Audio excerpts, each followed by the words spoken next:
अध्यक्ष महोदय, हसडीहा गोड्डा महागामा 133 NH स्थानांतरित NHI सड़क का चौड़ीकरण मजबूतीकरण का कार्य प्रारंभ होने वाला है। इस चौड़ीकरण से गांधीग्राम पथरगामा अंचल के सैकड़ों लोग बेघर हो रहे हैं। करोड़ों की संपत्ति एवं जानमाल का नुकसान हो रहा है। पूर्व के निर्धारित अलाइनमेंट जो गांधीग्राम के ठीक बगल खाली पड़ती जमीन बहियार होके जा रहा था, यदि उस होकर गुजरती और बनती तो सड़क की लंबाई भी कम होती और सैकड़ों लोगों को क्षति से बचाया जा सकता था। लेकिन NHI के पदाधिकारी अपने जिद पर अड़े हुए हैं कि गांधीग्राम के बीचों बीच ही सड़क बनाया जाएगा। मेरी विनती होगी सरकार से कि पूर्व के निर्धारित अलाइनमेंट होकर ही सड़क बने, यह मैं मांग करता हूँ।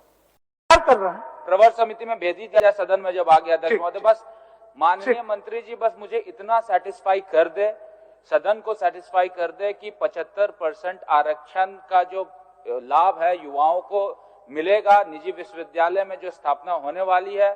दूसरा कि जो गरीब बच्चे हैं उनको कुछ ना कुछ इसमें बेनिफिट मिलेगा एडमिशन में, फीस में। बस ये दो चीज को सेटिस्फाई सदन को कर दे, उसके बाद मेरा और कुछ सरकार से मांग नहीं है अध्यक्ष महोदय। और दूसरा, मैं ट्रेजरी बेंच को बोल रहा हूं, मंत्री जी को बोल रहा हूं, मिथिलेश ठाकुर को मैं कुछ नहीं बोल रहा हूं, मैं ट्रेजरी बेंच पे बैठा मंत्री जी को बोल रहा हूं और जो नीतियां गलत बनी है उसके आलोक में बोल रहा हूं। उक्त विधेयक प्रवर समिति में इस निर्देश के साथ सौंपा जाए कि अपना प्रतिवेदन 1 माह के अंदर सौंपे। अध्यक्ष महोदय, कारणों में जाने से पहले एक छोटा सा मेरा आग्रह होगा अध्यक्ष महोदय, जो भी चीजों पे हम लोग यहाँ चर्चा करते हैं, अगर सरकार ये फ्रेम ऑफ माइंड के साथ चलती है कि प्रवर समिति में डालना ही नहीं है तब तो कुछ होगा ही नहीं। कुछ कंस्ट्रक्टिव क्रिटिसिज्म भी सरकार का बिल का विधेयक के आता है, उस पर भी थोड़ा सा विचार करना चाहिए।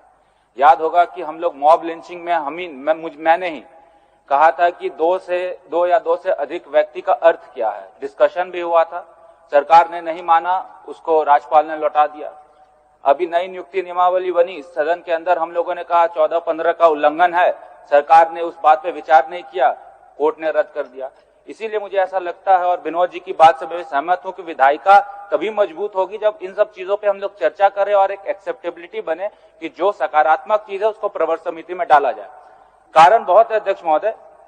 अभी देखिए कि यूजीसी से हम लोगों के पास तो गाइडलाइन बना हुआ है कोई भी विश्वविद्यालय का, लेकिन राज्य स्पेसिफिक कोई गाइडलाइन किसी भी विश्वविद्यालय का झारखंड प्रदेश में नहीं बना है, जिसके कारण कई ऐसे चीजें हैं जो अननोटिस चला जाता है। उदाहरण के तौर पर हम लोगों ने यहां से बिल पास कर दिया कि 75% निजी क्षेत्रों में आरक्षण देंगे वैसी संस्थाओं में जो प्राइवेट हो। अब बताइए कि नियमावली अगर नहीं बनी रहती है कोई भी विश्वविद्यालय की, तो आने वाले दिन में कैसे हम लोग कोई भी विश्वविद्यालय में 75% रोजगार का जो आपने बिल पास किया उसको सम्मिलित करेंगे। इसीलिए एक नियमावली बनना बहुत ही जरूरी है। और कोई भी विधेयक पास हो, विधेयक तो सुप्रीम कोर्ट ने कह दिया है कि अपने राज्य से विधेयक पास करो, तो हम लोग एक रूटीन प्रोसेस में उसको पास कर दे रहे हैं। लेकिन अगर राज्य के अंदर राज्य स्पेसिफिक नियमावली नहीं बनेगी कि किस प्रकार एक विश्वविद्यालय राज्य के अंदर चले, तो दिक्कतें समस्याएं आएंगी। इसीलिए मेरा आग्रह होगा कि पहले एक अच्छी ठोस नियमावली बने, उसके बाद ही कोई आगे का विधेयक उसमें पास हो।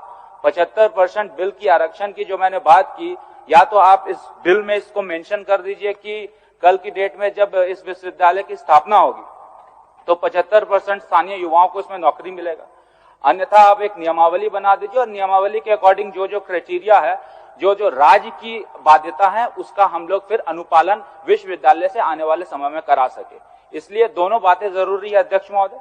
बहुत सब विश्वविद्यालय जो है वो 2-3 कमरों में चल रहा है, उसका भी आकलन कराना जरूरी है। ऐसे कौन से ऐसे विश्वविद्यालय जो यहाँ से पारित हो चुके हैं, जिनका जो उनका क्राइटेरिया था वो फुलफिल नहीं कर पा रहा, उनका भी शोध करके वैसे विश्वविद्यालय का भी मान्यता को रद्द करने का काम किया जाना चाहिए अध्यक्ष महोदय। इसीलिए मेरा आग्रह होगा सरकार को, सबसे पहले एक नियमावली बने, राज्य स्पेसिफिक, यूजीसी का सेंटर स्पेसिफिक है, राज्य स्पेसिफिक नियमावली बनने के बाद ही कोई विश्वविद्यालय का विधेयक यहाँ से पास हो।